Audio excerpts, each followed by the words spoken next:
तो प्यारे बच्चे, हम लोग linear equation in two variable start करने वाले हैं। बहुत ध्यान से समझना है, कुछ है नहीं। पहली बात तो लीनियर इक्वेशन को समझो। लीनियर इक्वेशन में मैक्सिमम पावर 1 रहेगी। मैक्सिमम पावर कितनी रहेगी? 1 रहेगी। टू वेरिएबल माने दो वेरिएबल लेंगे, भी एक्स वाई कुछ भी हो सकता है, ठीक है। यानी कहने का मतलब ये हुआ कि कोई भी इक्वेशन अगर a x plus b y plus c के फॉर्म में है तो यहाँ पे ए बी और सी क्या है? कांस्टेंट है।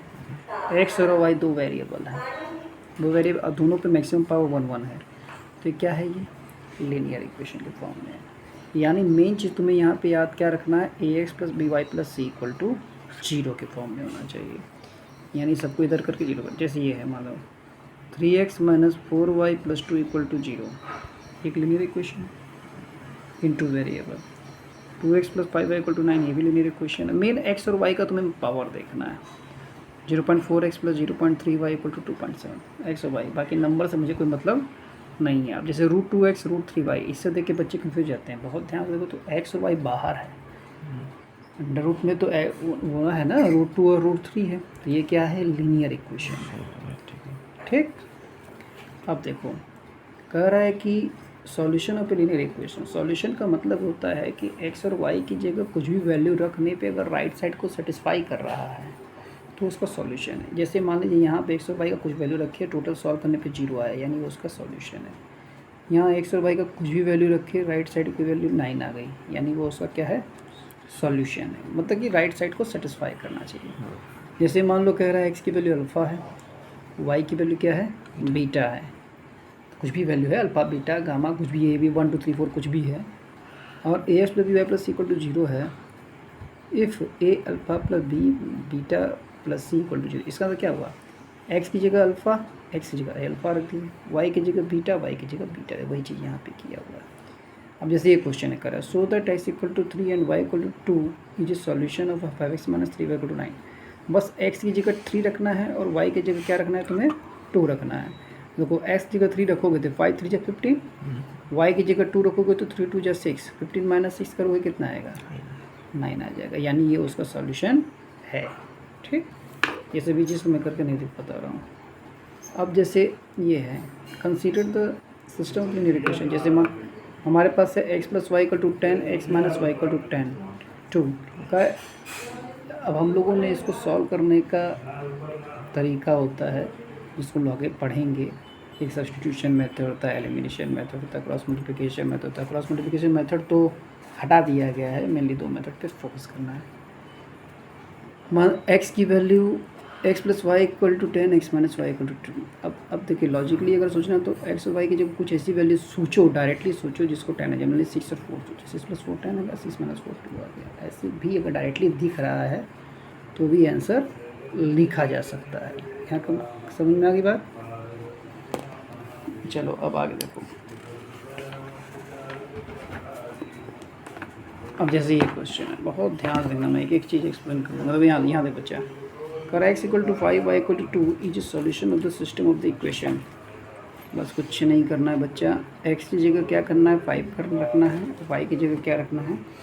2 रखना है। एक आध में रख के बताए दे रहा हूँ, नहीं तो सब और ही बता रहे हैं सर। काफ़ी में खाली पेज मिल जाए।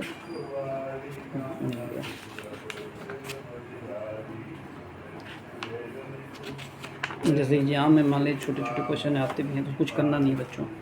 पहले इक्वेशन लिखो, 2x plus 3y equal to 16, ये x है। बस x की जगह क्या रखना है? तुम्हें 5 रखना है, y की जगह क्या रखना है? 2 रखना है। 2 5 10 प्लस 6 कितना आ गया? 16 आ गया। प्रूव हो गया राइट साइड, यानी उसका सॉल्यूशन है। अब जैसे लिखे x minus 2y equal to 1 रखें, x की जगह 5 रखें और y की जगह क्या रखें? 2 रखें, तो 5 माइनस 2 2 4, देखो 1 फिर से आ गया, यानी ये उसका सॉल्यूशन है। यहाँ तक तो कोई प्रॉब्लम नहीं है। आगे बढ़ते हैं। Show that x equal to 3 y equal to 2 not a solution. अब नॉट ए सॉल्यूशन मैंने वो रखने पे राइट साइड की वैल्यू नहीं आनी चाहिए, ये भी देख लिया जाए। जैसे हमारा एक क्वेश्चन है 3x माइनस 2y, अब x की जगह 3 रख दो, y की जगह 2 रख दो, 3 3 जा 9 -4 कितना आ गया 5। लेकिन यहाँ पे तो है 3 3 जा 9 2 2 जा 4, तो पहले वाले का तो है। अब देखो दूसरा रखा जाए 2 × 3 प्लस y की जगह 2 रखना है, तो 2 3 जा 6 प्लस 2 8, यहाँ पे 7, यानी दोनों का वो सॉल्यूशन नहीं है। समझा की बात? एक में रखने पे तो आ रहा है, एक में रखने पे नहीं आ रहा, तो वही बोला ना, show that it is not a solution of the system of number, दोनों में सॉल्यूशन नहीं है। क्लियर हो गई बात? आगे देखते हैं। Consistent system.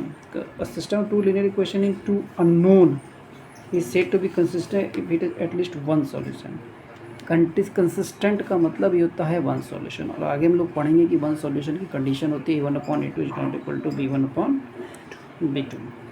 यानी जैसे सॉल्व करेंगे, जैसे x + y = 3, 2x + 3y = 7, जब इसको सॉल्व करेंगे जो भी आप आगे हम लोग सीखने वाले हैं, तो कंसिस्टेंट तो वो जब इसका एक यूनिक सॉल्यूशन है, यानी सिर्फ x की एक वैल्यू आएगी, y की सिर्फ एक वैल्यू आएगी। ठीक है, वो कंसिस्टेंट होता है। और उसके अलावा अगर सॉल्यूशन ना आए तो इनकंसिस्टेंट। जैसे x + y = 3 है, 2x + 2y = 7 है। मान लीजिए अगर इसे मल्टीप्लाई कर दिए 2 से, अभी सीखेंगे लोग, 2x + 2y = 6 आ जाएगा। सॉल्व करोगे तो एग्जैक्ट वैल्यू सेम नहीं आएगी, और कोई भी ऐसी वैल्यू नहीं होगी जो दोनों को एक साथ सेटिस्फाई करे। जैसे मान लीजिए 3 है, ऐसी जगह 1 रखो, y की जगह 2 रखो, तो 1 + 2 3 तो इधर आ रहा है, लेकिन यहाँ रखो 2 1 जा 2 और 2 3 जा 6, 8 आ जाएगा, 6 + 2 8 आ जाएगा, जो कि उसको सेटिस्फाई नहीं करेगा, यानी ये कंसिस्टेंट नहीं है। समझ में आ रही बात? अब देखो यहाँ पे सॉल्विंग इक्वेशन, बहुत ध्यान से सुनना बेटा। ग्राफिकली आपको याद रखना है कि दो अलग अलग इक्वेशन दिया है, सॉल्यूशन तभी होगा जब दोनों एक दूसरे को इंटरसेक्ट करेगा। जैसे ये एक लाइन का इक्वेशन है, दूसरी लाइन का इक्वेशन, देखो दोनों जगह काट रहा है, यानी इसका एक यूनिक सॉल्यूशन है, यानी ये कंसिस्टेंट है। अब जैसे मान लो ये है, कभी कभी एक लाइन के ऊपर मैं इसको अपनी कॉपी में ऐसे समझाता हूँ ज़्यादा अच्छे से, बुक से ज़्यादा अच्छे से। देखिए, अगर दो लाइन एक दूसरे को काट रही हैं, दो लाइन मैक्सिमम एक पॉइंट पे काटती हैं, तो यानी वो कंसिस्टेंट है। लेकिन कभी कभी क्या होता है, एक लाइन के ऊपर ही दूसरी लाइन कोइंसिडेंट होती है, कोइंसिडेंट माने ओवरलैप करती है तो इसके इनफाइनेटली मेनी सॉल्यूशन हो जाते हैं, तो कई पॉइंट हो जाएंगे, इनफाइनेट पॉइंट्स हो जाएंगे। और दोनों लाइन अगर दूसरे को काट नहीं रही है तो इसका कोई सॉल्यूशन नहीं होता है, इसका कोई सॉल्यूशन नहीं होता है। अब इसकी कंडीशन क्या होती है हम पढ़ेंगे। देखो, यानी अगर ग्राफ इंटरसेक्ट कर रहा है, अब जैसे मैं देखो उसको ग्राफ में समझाने की कोशिश करूँगा, तो ध्यान दें। कह रहा है x + 2y = 3 है, 4x + 3y = 2 है, दो इक्वेशन है। इसमें क्या करते हैं, हम दो वैल्यूज ले लेते हैं, दो वैल्यूज लेते हैं। मान लो x की वैल्यू हमने ली -3 लिया, -1 लिया, 1 लिया पहले इक्वेशन में। जब हम लोग पहले इक्वेशन में वैल्यू रखेंगे, जैसे हमारे पास है ना x + 2y = 3, x की जगह -3 रखें, उसको सॉल्व करोगे तो y की वैल्यू -3 आ जाएगी। यहाँ एक बार -1 रखोगे तो ये आएगा। इस तरह से जब पॉइंट को हम लोग इस पर दिखाते हैं, देखो जैसे लिखा -3 3, देखो यहाँ 1 2 3, -3 1 2 3, -3 3 ये दिखा है।